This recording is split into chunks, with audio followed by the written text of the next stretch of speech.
Greetings. I am the Chief Justice, or Iudex, of Fontaine, but you may simply address me by using my surname, Nёvilette. Not because I wish to keep my distance from you. No, I am merely conscious that being overly familiar may bring the impartiality of the judiciary into question in some people's eyes. If you have any requests or concerns, then, to the extent permissible by law at least, we can sit down and discuss them together as we partake of some imported water from Chaoyin village. I see the value in my own work, but I also see the meaning in all the endeavors of the people of Fontaine. I believe I will continue to take pride in fulfilling my duties. Water comes in many flavors to the discerning palate. Mondstadt's water is crisp and pure, while water from Liyue has an enduring aftertaste.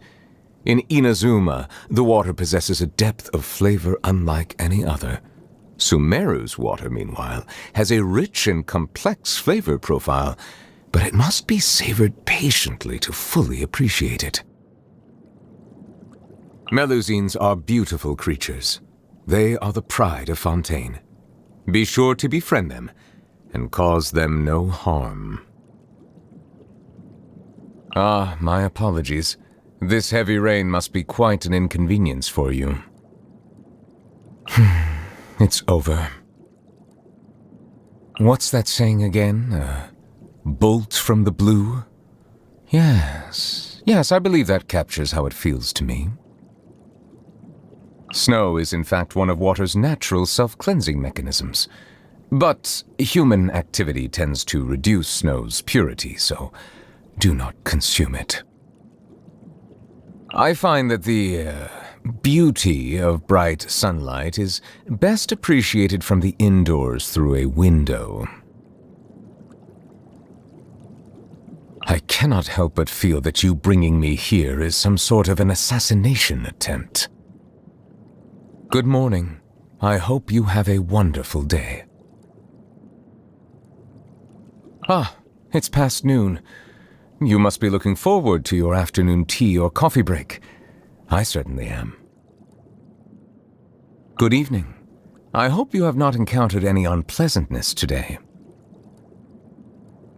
Good night.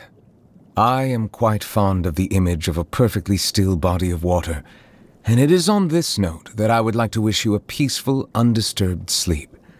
May no waves of emotional distress ripple through your dreams tonight. I am no rabid fan of trials. I preside over them only out of duty, for this is the task that has been entrusted to me. So you have heard of that local legend as well? Who told you about that? Or more pertinently, who was responsible for spreading it in the first place? Well, never mind. I don't think that the Hydro Dragon would weep per se. I think he just finds himself a little stirred when he gets a taste of the tears that have been shed on this land, on account of all of the emotions they contain. This is a topic that has been discussed ad nauseum. I don't mean to condescend to humanity, but it is quite clear to me that society's concepts of justice, fairness, equality, and rule of law are not equivalent, and never can be. Now, of course, water always seeks its own level, and it was in this spirit that the previous Hydro Archon, Egeria, hoped to achieve universal equality by connecting all things with love. Her successor chose instead to seek equality by means of the law.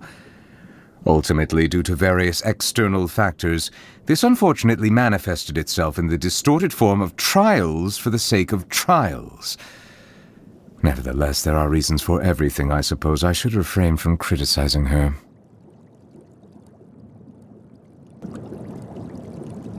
Since you hail from beyond the stars, I invite you to be my witness as I judge this upended world.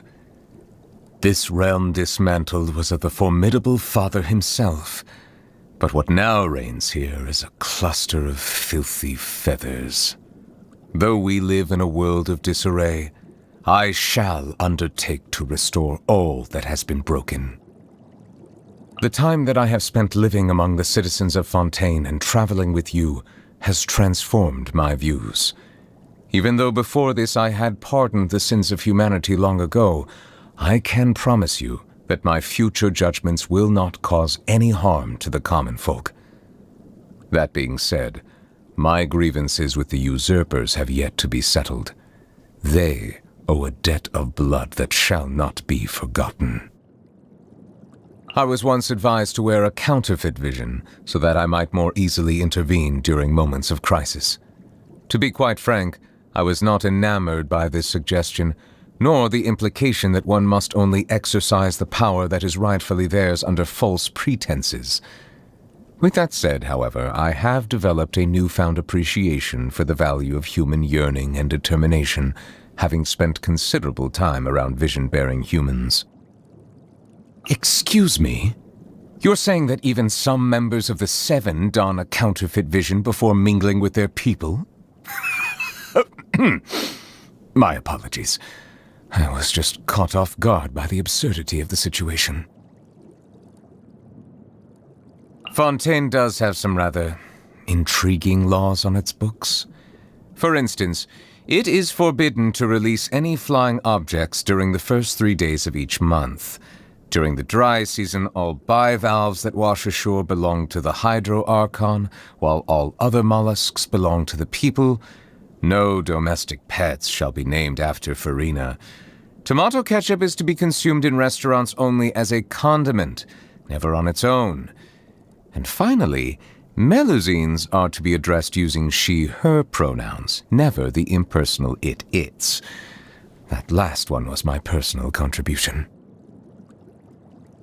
Some days my mind wanders, and I fantasize about walking into the rain. Oh, but don't worry. My flights of fancy don't distract me from my work. The bishop's ancestry can be traced directly back to the Fontamer Sea, which is why they are so adept at evolution. I am reminded of an old custom that the dragons once observed. We would take a sip of our perished young brethren's blood. Whenever the tides are disrupted by the motion of the moon and stars, the water within the bodies of us hydro-organisms surges up towards our heads, reminding us that our deceased kin will soon be revived. From my observations, humans have a tendency to view themselves as being in opposition with nature. And whenever this point is raised, someone is always quick to respond by declaring that humans are in fact a part of nature like any other organism. To someone like me, however, who knows an inkling of the truth, what would be most beneficial is if human civilization and the natural world of this planet could seek ways to coexist with one another. Nothing will stop me from rendering judgment on each of the seven. As the Archon who won the authority of Geo, Deus Ori must be called to trial. If one does not wish to see us on opposite sides of a conflict, they need not worry, for I intend to stay in Fontaine for the foreseeable future, which could well mean another 400 years. As another point of consolation, even when the trial eventually takes place, it is still not a given that the judgment will lead to a physical confrontation. I shall fulfill my vow to judge all of the seven in turn, even if the sky should fall and the ground give way. As the recipient of the authority of Animo, the god of breeze and hope must also stand trial. He spends most of his time being a harmless drunkard. Well, even so, I must meet him for myself and proceed from there. As a survivor of the dragon race who has regained my full dragonhood, I must fulfill my oaths and obligations, even if it means returning all the water in the oceans back to the heavens. In taking the authority of Electro, the Narukami placed herself on the list of the usurpers. She will... Oh, you say she has isolated herself in the plane of Euthymia, and now rarely appears in public. Then I shall pay her a visit in another few centuries. Though the day will come when I put her on trial, I must commend the god of verdure on her sense of responsibility. Few things are without flaws in this world, but the devotion and benevolence she displays are a testament to her commitment to continued progress. I felt enormous regret when I learned of the mistreatment she has endured over the past 500 years. Wriothesley is a trustworthy man. I fought hard for the title and reputation he now has. I expect you to think that I've simply been duped by his flattery and appearance of loyalty, but to that, I would quote the Inazuman proverb, "The words unspoken are the flower," which means some things are best left unsaid. Cloran's peerless skills have made her the most powerful champion duelist in our nation. As a successor to the Maréchaussée hunters of old, she plays a vital role in ensuring the fairness and impartiality of the courtroom. Also, she's actually not as stoic as she might appear. Their performances are just fascinating, don't you think? They draw you into a magical world where, on one hand, everything that takes place is part of an elaborate deception, but on the other, all manner of miracles are possible if you are only willing to believe. I don't know how Sigewinne is faring these days, but if I hear so much as the whiff of a rumor that she's being bullied, I shall summon Wriothesley here and demand an explanation. She's so kind and vulnerable. She brought me some camera film the last time she visited, and asked to listen to more of my commentary on the water of Natlan. How long is it until her next vacation? Now the curtain has finally fallen on her performance. The character she portrayed was an imaginary one, yet in playing that role, she fulfilled her duties. Though she is meek and full of doubt by nature, she was able to use madness to stiffen her resolve and see her duty through to its conclusion. The work that she has done over the centuries is truly immense. If she were to ever make a return to the stage, I should personally attend the performance and give her my heartfelt applause. Yes, I must do so when the opportunity arises. I regret to say that after my various interactions with her, such as when I inadvertently angered her and when I accepted her apology, and even now, in spite of the guilt I continue to feel over what happened to her father, I feel very distant from her, as if I'm observing the starry sky from the bottom of a deep lake. It is by no means intentional, and I also know it is not something that I can easily make up for. Unlike water, emotion does not settle quickly once agitated, nor is it naturally inclined towards equilibrium. I usually do my best to avoid forming personal relationships or even collaborating with others outside of established procedures. But you have shown yourself to be trustworthy, and you have no problematic entanglements with Fontaine's local factions. Therefore, I would be pleased to journey with you. This is something that I can only say in private. I could never publicly share my views on this matter. It positively baffles me that Fanta has managed to become such a popular drink. Though I suppose its appeal to humans is not beyond comprehension. One can both rehydrate and replenish blood sugar in one gulp, and at an exceptionally cheap price.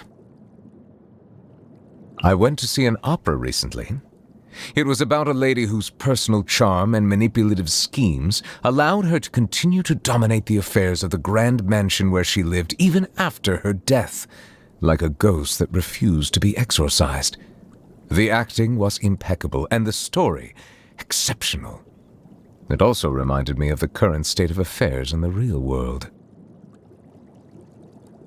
For a number of reasons, I rarely leave Fontaine. As a result, though I enjoy tasting spring water from all over the world, I always have it delivered to me here, rather than collecting it myself. And yes, subtle as the flavor differences between samples of different regions may be, I am perfectly capable of distinguishing between them. Do you still doubt me? I am the Iudex. I do not lie. I have to say, my daily life is not without its inconveniences. For instance, I often find myself stepping on my robes as I sit down, or squashing my coiffure against the chair. And if I lean my head too far back, sometimes my hair even gets caught in the ornamentation. Nevertheless, I must wear these garments to maintain the dignity of a Chief Justice, and endure whatever inconveniences this entails. Incidentally, the world at large appears to operate on this general principle too. Everyone is faced with an identity that they must accept, endure, understand, and eventually learn to coexist with. This has been my experience all along. Water tasting is a rather sophisticated discipline. Pyro-heated water has the standard au naturel flavor found ubiquitously in the natural world, while water boiled using charcoal has distinctly rustic notes. Similarly, while cryo-chilled water is cold but otherwise unremarkable, the frozen rivers of Snezhnaya, when melted, produce a water with an entirely different flavor profile altogether. People seem to respond to the sight of a man in the rain without an umbrella as if it were some sort of strange spectacle. Animals can survive for weeks without food, but merely a few days without water. There is no dish that could ever compare to pure, unadulterated water. With that in mind, food items that contain plenty of liquid are the next best thing. People seem to respond to the sight of a man in the rain without an umbrella as if it were some sort of strange spectacle. How can people bring themselves to consume deep-fried foods or grilled food with no sauce? The worst culprits, in my view, are those charcoal-baked Argilenac cakes. Surely even eating a dehumidifying agent would be kinder on the stomach. Delicious. An abundance of juices, and the ingredients have been cooked to perfection.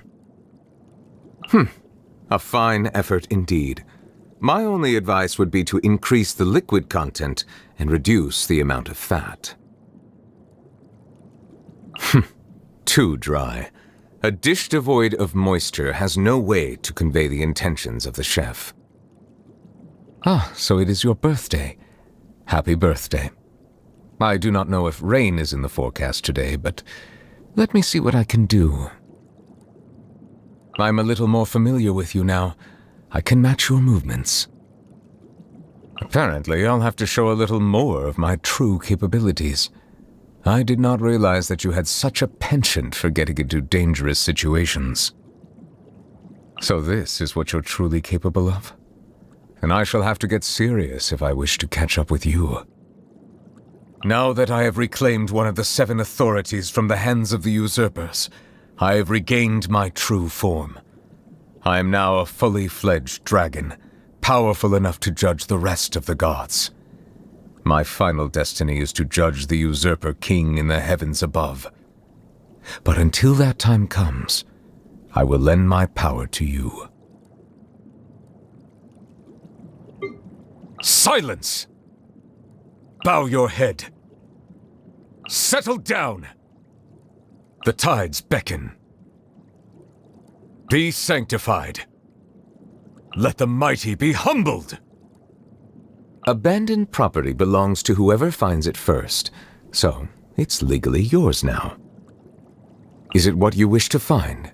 Hopefully the excitement of opening a treasure chest has at least made it a worthwhile experience. Let the record show that I verbally consent to relinquishing these items into your possession.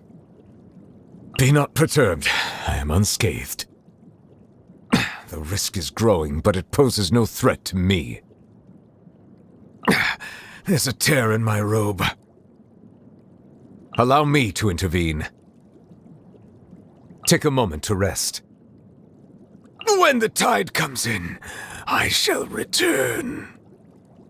I see the temperate waters of eons past.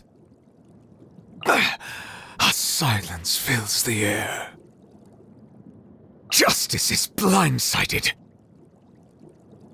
An oversight on my part. Thank you for inviting me to join you. The pleasure is all mine. Perhaps we could take a walk by a riverbank or somewhere similarly fluvial.